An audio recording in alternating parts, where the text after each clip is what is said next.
Another day, another Labour MP suspended. Racism, sexism and anti-Semitism has been exposed within the Labour Party. A now former minister, Andrew Gwynn, has been sacked, and Burnley MP Oliver Ryan has now been suspended. Leaked WhatsApp messages include what appeared to be homophobic slurs, comments about someone sounding too Jewish, and even wishing death upon a pensioner.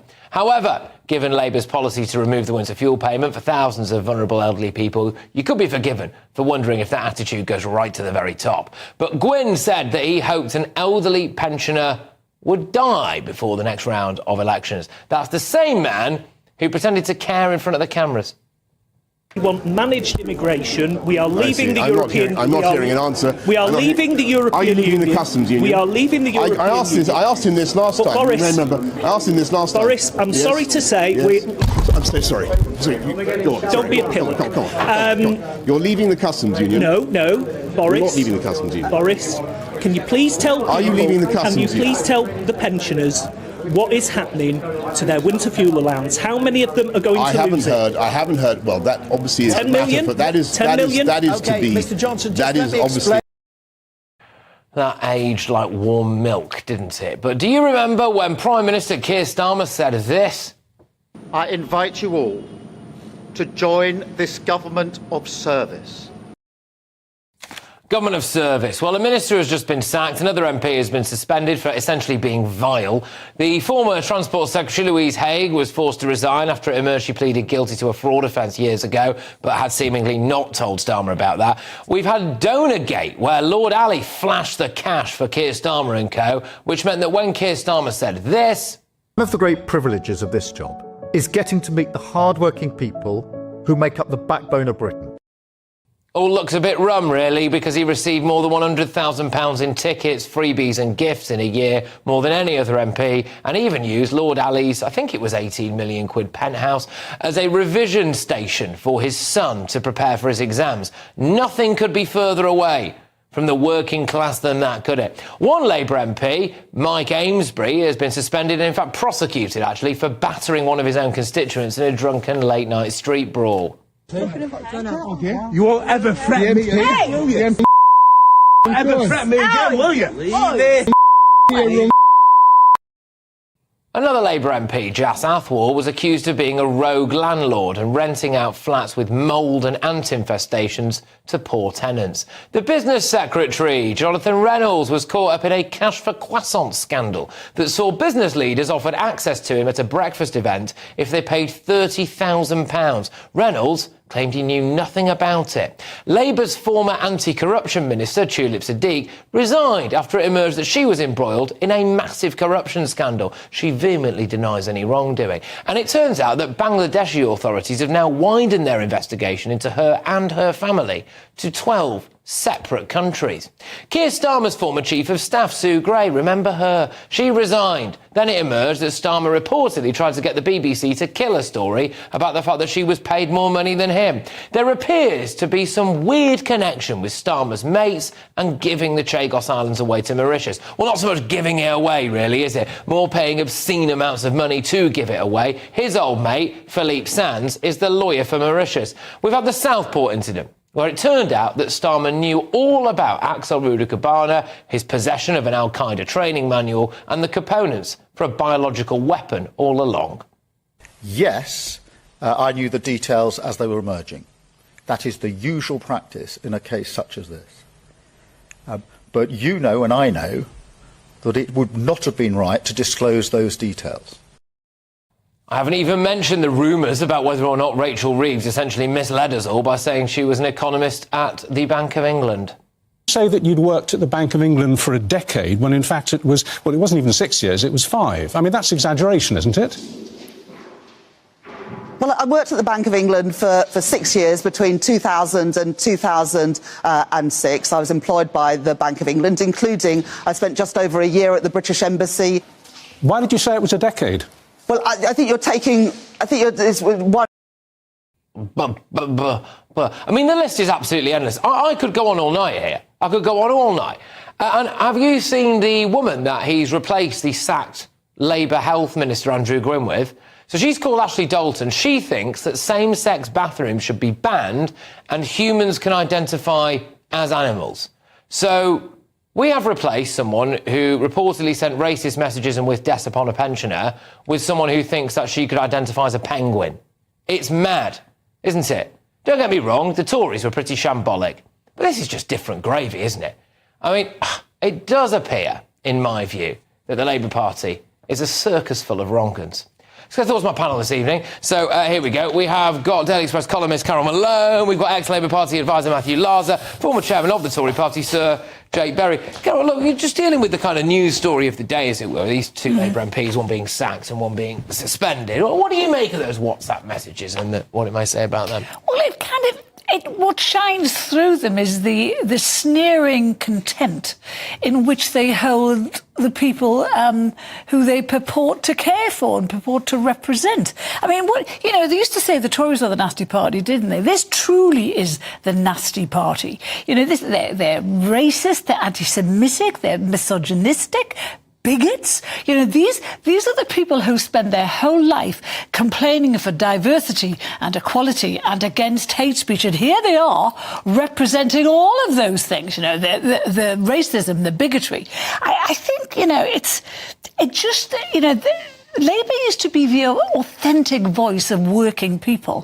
Now we see the disdain in which they hold them. You talked about the pensioner there who he said, he made some serious comment about, I got in without him voting for me and hopefully he'll be dead before the next one. Talked about hoping someone would be run over by a truck.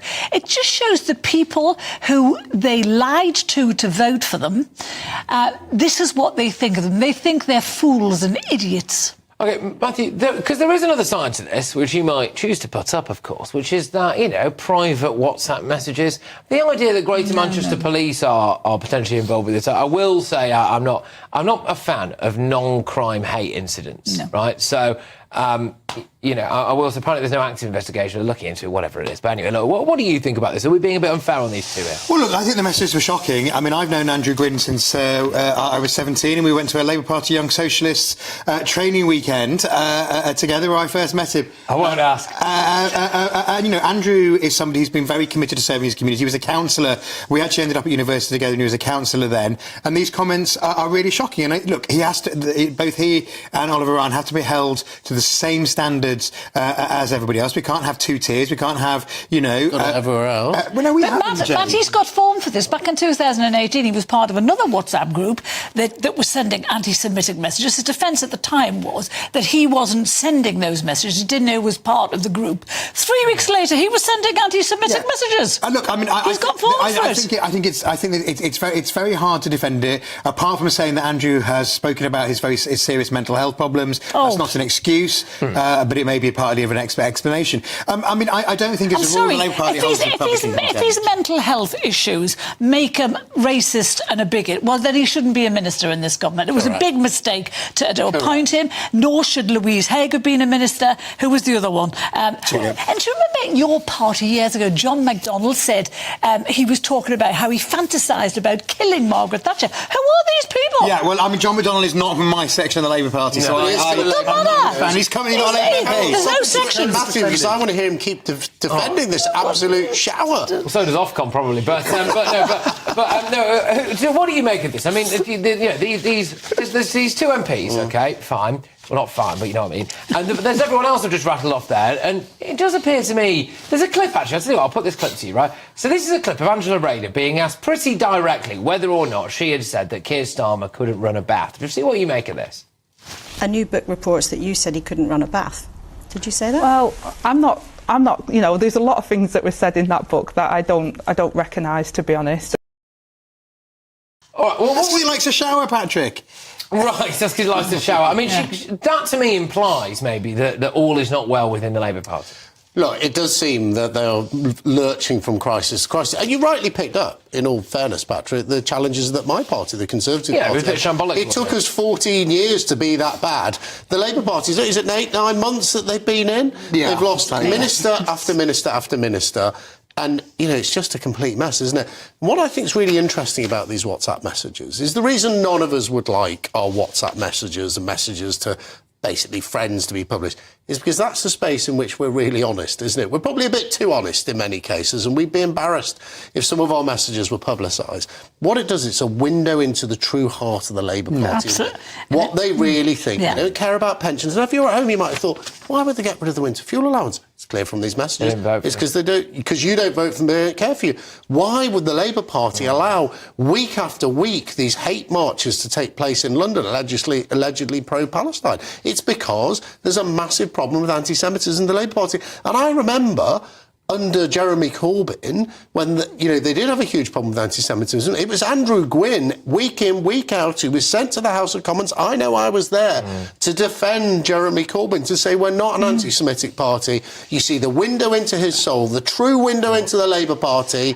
They're racist. They don't care about absolutely. they don't believe in Britain. Would I floated the question there, Matthew, that maybe rattling off all of the different incidents that we've had there, whether it was in the business secretary and the cash for croissants thing, which he denies any knowledge of, to Lord Ali, to Juliet Sadiq, to all of these people, that maybe the Labour Party is actually a nest of wrong'uns. No, I don't think it's a nest of wrong'uns at all. I mean, look, in all political parties, there are bad apples. I mean, I know it's a cliché, but it's a cliché because it's true. I mean, we can name the former Tory MP for Wakefield who went to jail for crimes, if I'm not mistaken, who was with you when you were an MP, Jake. I mean, because, of course, people do things that are wrong. Political parties are broad churches. You don't do anti-Semitism. No, I'm not saying it's right. Not a mistake. I'm saying, I don't think it's a mistake. But, I think it's wrong. But the difference was what you're describing and starting with. This is a man who sets himself up as the moral titan of the nation. He says his party are the champions of human decency. As soon as he knew about it, and that's why this is so sickening and he sacked him. And they're spitting on the people who voted for him. He sacked him. And Oliver... OK, he sacked him. But is he going to sack him as an MP? Is he going to get rid of him as an MP? No, well, at the moment he's not a Labour MP. You can't do that, Karen. It's up to him. If he's suspended from the party... Starmer can make him go. Well, they could say step down as an MP, and although they don't have the ability to force him, it would be very hard for him to remain. And you know why he won't? I'll have you to say there's a few bad apples. Tell you what, there's a lot of bad apples, and the barrel's already looking rotten, isn't it? I mean, there's a lot of MPs at the moment, so there's a percentage. There's a lot of Labour MPs. Oh, that's okay. We're actually just talking about the ministers. We haven't even got going on the MPs yet. These are the people Keir Starmer has literally chosen, the best of the best, he'd tell us, the best people to represent Labour Party, and it's falling round and round. Just on that, Matthew, because the person that he's chosen to replace Andrew Gwynn with believes that gender isn't a real thing, that any of us could identify as a penguin if we wanted to, or a llama. The health minister who reportedly unsuccessfully sued the NHS for £145,000. Well, I wasn't aware of that, so I couldn't possibly comment. But reportedly. But Matthew, is that the best he's got? Does he have to choose? I mean, is that what we're dealing with here? That you scratch the surface, Andrew Gwynn has gone because of the messages, so that's that. But then the replacement is to be a health minister, someone who doesn't believe in biology. So I don't think that makes her a wrong-un. I mean, I personally, I haven't seen her tweets about the llama and the penguin. So I will look those up. But I mean, yesterday people were saying that she was going to get the job because she was Wes Streeting's PPS, which is not a minister, but it's the one just below where you liaise with backbenchers. And apparently she was doing a great job. I mean, she's very committed. She's facing health challenges herself. She's got breast cancer, and so she's experienced the NHS at first hand. So let's see what she's like as a minister. I disagree with you on gender. These people are odious. And how many more WhatsApp groups like theirs are running currently as we speak? I hope none. I suspect this is not the only one. But to have these people should not be let anywhere near public life. Nowhere near it. I think Andrew's comments are absolutely wrong. Most of the group was actually a group of moderates who I mean, one of the things is they called people on the left trots, as in Trotskyites. Why did it take them years to report him then? If you say these are moderate people, so is this acceptable in Labour Party? What's happening? And that's why racism, anti-Semitism, wishing death on your constituents. And Keir Starmer, so why did it take But it's a years, recurring theme as well. to report them? Keir Starmer has changed the Labour Party. Well, he hasn't. No, he hasn't. There are scores of people. There are scores of people who are members of WhatsApp group and prepared to see people speak like this about their constituents. Jake, it's a zero-tolerance approach. When any evidence emerges of any anti-Semitism or any other form of racism, people are suspended instantly, investigated, and then kicked out. I mean, I doubt that Andrew's going to be returning to the Labour Party, and that seems to me the right course of action. But the inquiry's got to finish. Do you not think there's an irony in the fact that the Labour Party are forever pushing diversity and equality and all that? And yet here they are, just bastardising the concepts of all of that. I mean, I think hypocrisy. Bad-mouthing Diane Abbott, but a black MP, the mother of that, bad-mouthing her. This is one of their own. To criticise Diane, but not on the basis of her race or her gender. I mean, I don't agree with a lot of what Diane says. So I mean, that's about equality as well, isn't it? That's having a go at a woman. You don't want to defend this, do you? I'm not. You don't want to defend this. This shambles that is the Labour government. You're the Labour spokesman on this panel. I am not. You cannot even bring yourself. I am not defending those comments because they were wrong. What I am defending is Keir Starmer's response. He sacked him as a minister. He suspended him from the Labour Party. You need to make a point. All right. Okay. Well, right. Lots to chew over there. I think at some point in the melee, someone might have said that John McDonnell was still a Labour MP. I believe he's had the whip suspended. He has, yes. Yeah, fine. But hey, right, there we go.